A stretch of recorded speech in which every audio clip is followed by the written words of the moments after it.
ओम शांति। बाबा जाने जाननहार है कि आगे आने वाली परिस्थितियों की सामना करने के लिए और अनेक आत्माओं को सहयोग देने के लिए मेरे बच्चों की कैसी शक्तिशाली होना चाहिए। ब्राह्मण जीवन में एक श्लोकन कभी नहीं भूलना है। जैसी स्थिति वैसी स्तुति होती है, जैसी स्थिति वैसी उपस्थिति होती है। उपस्थिति अर्थात जहां हम जाते हैं वहां पर हमारा ऑरा काम करता है, और जैसी अवस्था वैसी व्यवस्था हमें मिलती है आत्माओं के द्वारा और प्रकृति के द्वारा भी। इसलिए हमारा लक्ष्य ऐसा रहे कि बाबा का बच्चा बनने के बाद हर हालत में मुझे बहुत सुंदर स्थिति बनानी है। मधुबन में ब्रह्मा बाबा शांति स्तंभ के रूप में खड़े हैं।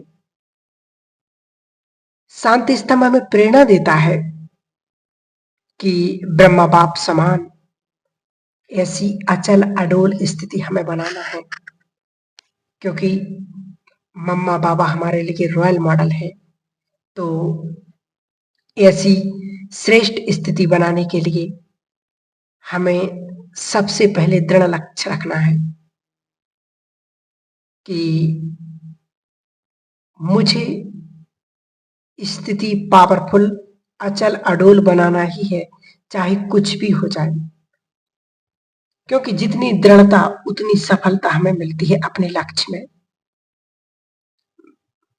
बाबा कहते दृढ़ता आपकी सफलता की परछाई होती है। तो मुझे अपनी स्थिति को पावरफुल बनाना है। यदि सवाल उठता भी है कि इतनी श्रेष्ठ स्थिति हमें बनाना है, तो उसके लिए हमें कौन सी बातों पर पुरुषार्थ करना है। तो बाबा कहते हैं अनुभव की अथॉरिटी बनो, और ऑलमाइटी अथॉरिटी के बाद जो दूसरी अथॉरिटी है वो है अनुभव की अथॉरिटी। जितना हम इस ज्ञान मार्ग में पुराने होते जाते हैं उतनी उतनी हमारी अलौकिक अनुभव की पूंजी बढ़ती जाती है। इसलिए यही तात सदा लगी रहे कि अलौकिक अनुभव का खजाना, अलौकिक अनुभव की पूंजी मुझे बढ़ाना है। ऐसी श्रेष्ठ स्थिति बनाने के लिए सबसे पहली स्टेप है अशरीरी स्थिति का अभ्यास बहुत करना, क्योंकि बाबा भी अशरीरी है। याद का कवच अनुभव करने के लिए मुझे बाप समान अशरीरी स्थिति का अनुभव करना पड़ेगा। 24 घंटे हमें देह का भान रहता है, ऐसे 24 घंटे में हमें सत्य भान, आत्मा का भान सदा रहे। उसके लिए पूरी लगन के साथ अभ्यास करना है, क्योंकि देखा जाता है सेवा की प्रवृत्ति में हम बहुत बिजी रहते हैं। उस समय आत्मा के अभ्यास पर हमारा ध्यान नहीं रहता है। लेकिन जितनी पकड़ मेरी बुद्धि की अशरीरी स्थिति पर होगी उतनी ही पकड़ मेरी अशरीरी बाप को याद करने में भी होगी। इसलिए एकांत में बैठ करके विदेही स्थिति का अभ्यास बढ़ाते जाना है। और ब्राह्मण जीवन में कोई भी अलौकिक अनुभूति होती है जब मन और बुद्धि के बारे में हमारे लिए क्लियर स्टैंडिंग होती है, क्योंकि योग के अभ्यास में दोनों शक्तियों का प्रयोग बहुत होता है। कौन सी शक्ति बुद्धि है, कौन सी शक्ति मन है। तो बुद्धि आत्मा की नेत्र कहलाती है, आंख कहलाती है, दिव्य नेत्र ज्ञान चक्षु उसे कहते हैं, और मन सोचने की शक्ति को कहते हैं। तो आत्मा समझने की यथार्थ विधि क्या है? एकांत में बैठ कर के बुद्धि रूपी नेत्र को उस भ्रिकुटी के बीच में फोकस करना है। मैं कौन हूं? मैं एक अजीब सितारा हूं, गजब सितारा हूं। अजीब सितारा क्यों हूं? क्योंकि ये आसमान के सितारे तो आंखों से दिखाई देते हैं। ये गजब का सितारा देखने के लिए दिव्य नेत्र चाहिए। और जब मैं गजब का सितारा हूं, क्योंकि छोटे से स्टार में सारे कल्प का पाठ नूदा हुआ है, इसलिए अपने भ्रिकुटी के बीच में चमकता हुआ स्टार देखना है। स्टार नहीं, हमें सुपर स्टार अनुभव करना है। हम सभी बाबा के बच्चे हैं। इस बेहद ड्रामा में हीरो एक्टर हैं, केवल एक्टर नहीं, हीरो एक्टर हैं, सुपरस्टार हैं, क्योंकि भगवान ने हमें विशेषता के आधार पर सिलेक्ट किया है। इसलिए आत्मा समझें, लेकिन स्वयं के साथ समझें, अनुभव करें। बहुत अच्छी बात लगती है सुनने में। स्वयं शब्द धारण करेंगे तो बाप समान बन जाएंगे। इतना गहरा राज इस स्वयं में है, क्योंकि हम देखते हैं कि बाबा के घर में जाते, मुरली सुनते, बड़ा नशा चढ़ता है। सेवा में, संगठन में होती है तो नशा चढ़ता है, लेकिन जब हम सेवा केंद्र से दूर जाते हैं, अकेले हैं, अपने घर पर हैं, अपना काम काज कर रहे हैं, तो हमारा नशा धीरे धीरे डाउन हो जाता है। उसका कारण क्या है? नशा हमारा दिन प्रतिदिन आगे बढ़ना चाहिए। ये क्यों कम होता है? इसका कारण को समझना बहुत जरूरी है, क्योंकि हम जो सत्युग त्रेता में राजा महारानी राजा थे, तो द्वापर से आकर के ही माया ने हमें किडनैप कर लिया है, और 2500 साल तक हम जेल में रहे माया के। उसके कारण आत्मा में हीन भावना कूट कूट कर भरी हुई। उसको हटाने के लिए बाबा ने हमें इस स्वयं दिया है। तो स्वयं में स्थित रहने की यथार्थ विधि क्या है? स्वयं के टाइटल बाबा मूल्यों में बहुत कहते रहते हैं, उसमें से एक या दो टाइटल आपको सिलेक्ट करना है, जो आपको खुशी अनुभव कराए, जो आपको मन उमंग में लाए, वो सिलेक्ट करना है। तो स्वयं में स्थित रहने की विधि क्या है कि पहले तो टाइटल को हमें सिलेक्ट करना है और उस पर बहुत अच्छी गहरा मनन चिंतन करना है। तब उसके बाद उस पर हमें योग का अभ्यास करना है। मैं आत्मा, सिंहासन क्या है? विश्व परिवर्तन। मैं आत्मा, विश्व परिवर्तन आत्मा हूं। अपने सिंहासन पर बैठ गए हैं। उसके बाद आपका सोचना, बोलना, कर्म करना, व्यवहार करना, सब कुछ बदल जाएगा। माया हमें सिंहासन से नीचे उतारने की कोशिश करती है, बाबा हमें सिंहासन पर बैठाने का प्रयास करता है। तो हमें क्या करना है? भगवान ने हमें सिंहासन दिया है, उस पर डटे रहना है, क्योंकि यही हमें याद का कवच दिलाता है। यही हमें एक सेकंड में कदमों की, पद्मों की कमाई जमा कराता है।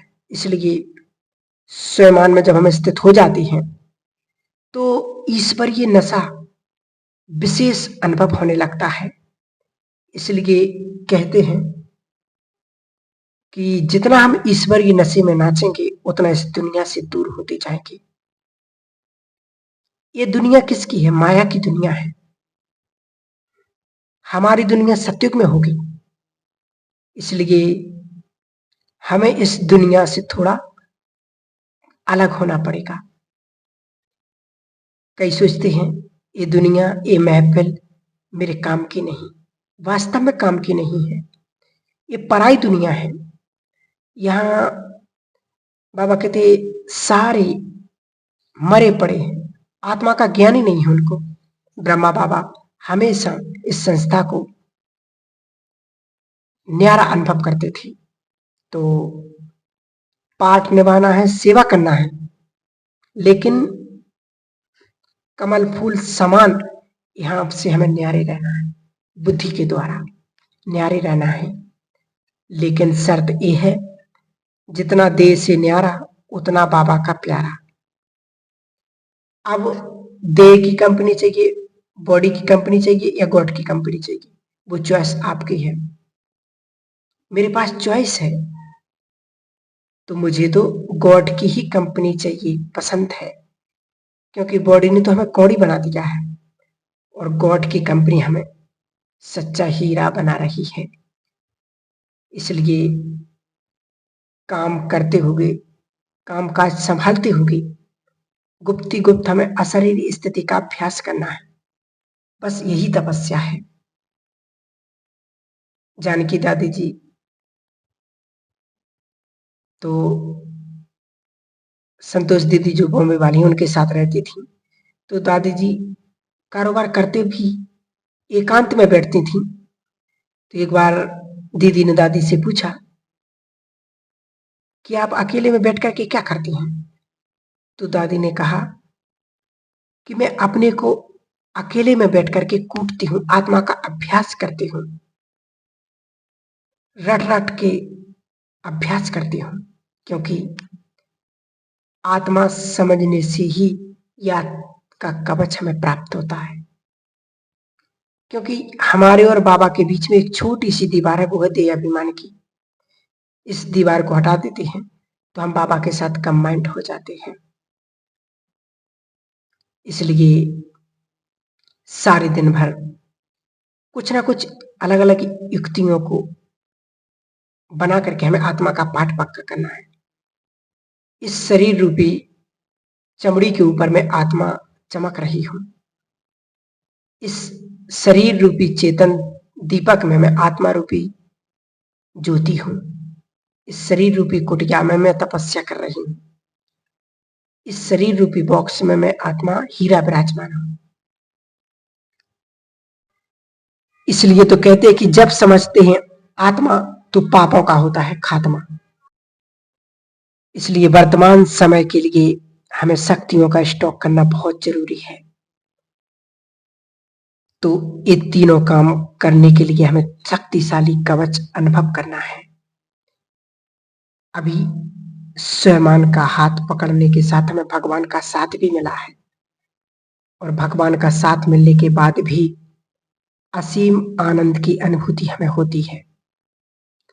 अगर आपको कोई प्रश्न सूझता है, आपके जीवन के सबसे खुशनसीब पल कौन से हैं, डायमंड मोमेंट्स कौन से हैं, तो जवाब निकलता है